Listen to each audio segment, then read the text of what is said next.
নমস্কার। বাংলা নোটবুক চ্যানেলে তোমাদের সকলকে স্বাগত।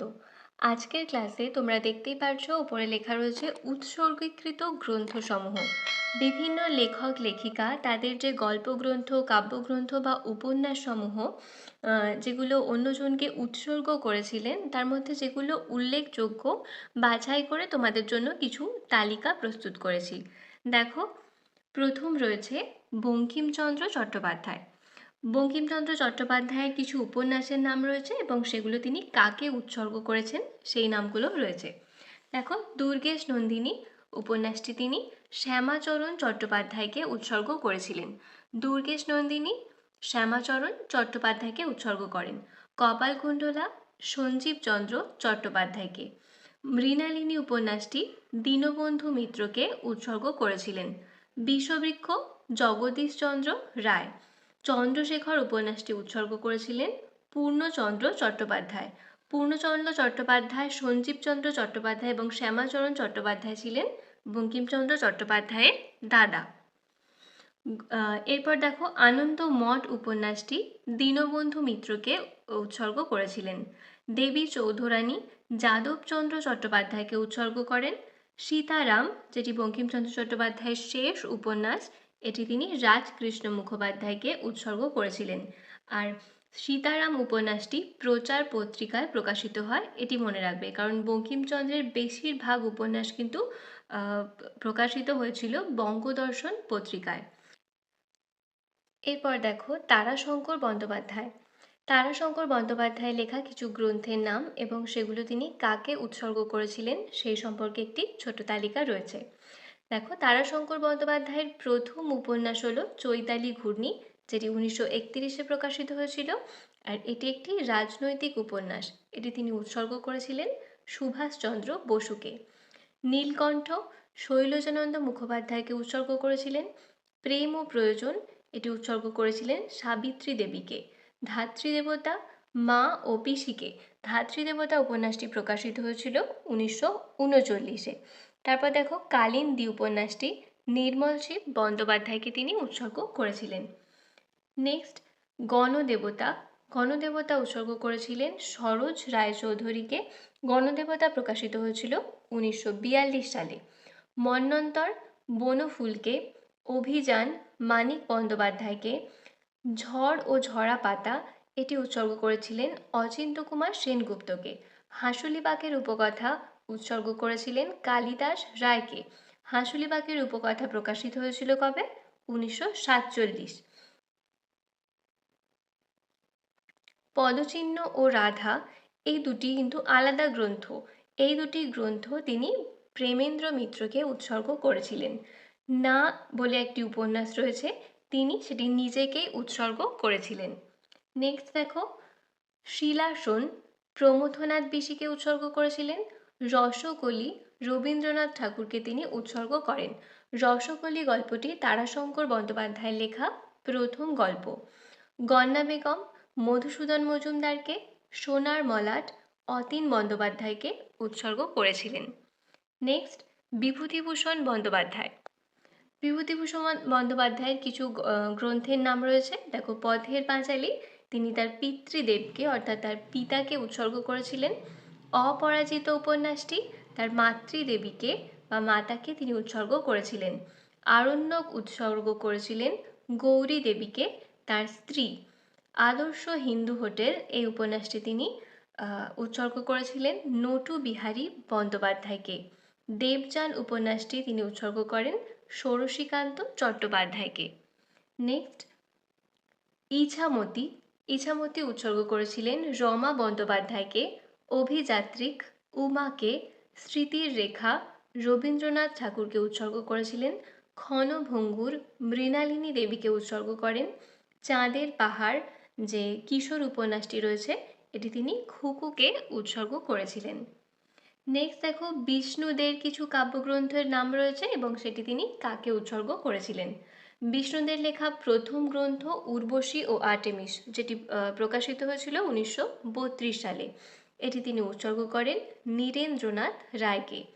তার দ্বিতীয় গ্রন্থ চোরাবালি, যেটি 1937-এ পরিচয় পত্রিকায় প্রকাশিত হয়েছিল, এই গ্রন্থটি তিনি রবীন্দ্রনারায়ণ ঘোষকে উৎসর্গ করেছিলেন।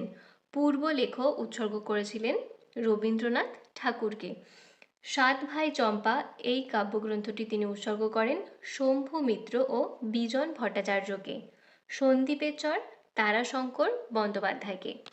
নেক্সট দেখো, অন্বিষ্ট নব আচার্যকে তিনি উৎসর্গ করেছিলেন নাম রেখেছি কমল গান্ধার। এই গ্রন্থটি তিনি জন অরউইন ও এপ্রিল মার্শালকে উৎসর্গ করেন। স্মৃতিসত্তা ও ভবিষ্যৎ যে গ্রন্থের জন্য তিনি সাহিত্য একাডেমি পুরস্কার পেয়েছিলেন, এটি প্রকাশিত হয়েছিল 1959 সালে। এই গ্রন্থটি তিনি উৎসর্গ করেন অন্নদাশঙ্কর রায়কে। তুমি শুধু 25শে বৈশাখ এই গ্রন্থটি তিনি উৎসর্গ করেছিলেন চঞ্চল কুমার চট্টোপাধ্যায় ও কমল কুমার মজুমদারকে। আলেখ্য প্রশান্তচন্দ্র মোহলনাবিশ ও নির্মল কুমারী দেবীকে। সেই অন্ধকার চাই অশোক মিত্র। ইলিয়াডের কবিতা এটি একটি অনুবাদমূলক কবিতার বই। এই ইলিয়াডের কবিতা এটি তিনি উৎসর্গ করেন অপূর্ব কুমার চন্দকে। নেক্সট দেখো, নেক্সট রয়েছে কাজী নজরুল ইসলাম। কাজী নজরুল ইসলামের লেখা যে কাব্যগ্রন্থগুলো রয়েছে দেখো, অগ্নিবীণা তিনি বারীন্দ্র কুমার ঘোষকে উৎসর্গ করেছিলেন। বিপ্লবী বারীন্দ্র কুমার ঘোষের উদ্দেশ্যে অগ্নিবীণা উৎসর্গীকৃত হয়েছিল। চিত্তনামা উৎসর্গ করেছিলেন বাসন্তী দেবীকে। অগ্নিবীণা যদি বলি কত সালে প্রকাশ হয়, সালগুলো প্রত্যেকটারই ইম্পর্টেন্ট, মনে রাখার চেষ্টা করবে। অগ্নিবীণা 1922-এ প্রকাশিত হয়, চিত্তনামা 1925-এ। বাঁধনহারা এটি নজরুল ইসলামের লেখা একটি উপন্যাস। এটি নলিনীকান্ত সরকারকে তিনি উৎসর্গ করেছিলেন। এটি 1927-এ প্রকাশিত হয়। ব্যথার দান এই গ্রন্থটি তিনি স্বর্ণলতা গঙ্গোপাধ্যায়কে উৎসর্গ করেন। এটি 1922-এ প্রকাশিত। বিষের বাসি এম রহমানকে উৎসর্গকৃত করেছিলেন। সঞ্চিতা রবীন্দ্রনাথ ঠাকুরকে। সঞ্চিতা প্রকাশিত হয় 1925-এ। নেক্সট, জীবনানন্দ দাশ, এনার লেখা দেখো ধূসর পাণ্ডুলিপি এই কাব্যগ্রন্থটি তিনি উৎসর্গ করেছিলেন বুদ্ধদেব বসুকে। রূপসী বাংলা আবহমান বাংলা ও সমস্ত বাঙালি মানে এদের উদ্দেশ্যে তিনি উৎসর্গ করেছিলেন। মহাপৃথিবী প্রেমেন্দ্র মিত্র ও সঞ্জয় ভট্টাচার্যকে উৎসর্গ করেন। সাতটি তারার তিমির হুমায়ুন কবিরকে তিনি উৎসর্গ করেছিলেন। প্রত্যেকটি সালও কিন্তু মনে রাখার চেষ্টা করবে। যে সমস্ত উৎসর্গকৃত গ্রন্থ রয়েছে এখানে তোমাদের ভিডিওতে দেওয়া নেই, কারণ প্রত্যেকটি সাল বলতে গেলে কিন্তু ভিডিওটি অনেক লম্বা হয়ে যাবে। তো নেক্সট দেখো, শক্তি চট্টোপাধ্যায়ের কিছু কাব্যগ্রন্থের নাম রয়েছে। হে প্রেম হে নৈশব্দ এটি তার লেখা প্রথম কাব্যগ্রন্থ। আর তার উৎসর্গকৃত অংশে লেখা রয়েছিল প্রিয়তমা সুন্দরী তমারে যে আমার উজ্জ্বল উদ্ধার। দুই দেখো, ধর্মে আছি জিরাফেও আছি এটি আধুনিক কবিতার দুর্বোধ্য পাঠকের হাতে এই বলে উৎসর্গ করেছিলেন তিনি। সোনার মাছি খুন করেছি মীনাক্ষী বিশ্বাসকে। হেমন্তের অরণ্যে আমি পোস্টম্যান এটি সুধেন্দু মল্লিককে। চতুর্দশপদী কবিতা বলি মধুসূদন দত্তকে। প্রভু নষ্ট হয়ে যায় এটি সুনীল গঙ্গোপাধ্যায় ও স্বাতী গঙ্গোপাধ্যায়কে তিনি উৎসর্গ করেছিলেন। নেক্সট দেখো, জ্বলন্ত রুমাল এই গ্রন্থটি তিনি নীরেন্দ্রনাথ চক্রবর্তীকে উৎসর্গ করেন। যেতে পারি কিন্তু কেন যাব এটি হলো খুব গুরুত্বপূর্ণ একটি কাব্যগ্রন্থ। এটি প্রকাশিত হয়েছিল 1982-তে এবং এই কাব্যগ্রন্থের জন্য তিনি সাহিত্য একাডেমিও পেয়েছিলেন। যেতে পারি কিন্তু কেন যাব এটি শিপ্রা ও সুবোধ দাসকে তিনি উৎসর্গকৃত করেছিলেন। কুয়োতলা তার লেখা একটি উপন্যাস। কুয়োতলা উৎসর্গ করেছিলেন বেলা রায়চৌধুরী এবং সমীর রায়চৌধুরীকে। লুসি আরমানির হৃদয় রহস্য এটি উৎসর্গ করেছিলেন মীনাক্ষী বিশ্বাসকে। অবনী বাড়িয়াছ এটি তিনি কবি সুভাষ মুখোপাধ্যায়ের উদ্দেশ্যে উৎসর্গ করেছিলেন। এরপর তোমাদের আর কবি রয়েছে বা লেখক লেখিকা রয়েছে তাদের উৎসর্গকৃত গ্রন্থ সম্পর্কে তোমাদের দ্বিতীয় আরও একটি ক্লাস আসবে। তো তোমরা সকলেই মন দিয়ে ক্লাসগুলো করতে থাকো। ধন্যবাদ সম্পূর্ণ ক্লাসটি করার জন্য। আমার চ্যানেলে যারা নতুন তারা প্লিজ চ্যানেলটি সাবস্ক্রাইব করে নিও এবং ভিডিও ভালো লাগলে অবশ্যই লাইক কমেন্ট এবং শেয়ার করে জানিও। ধন্যবাদ।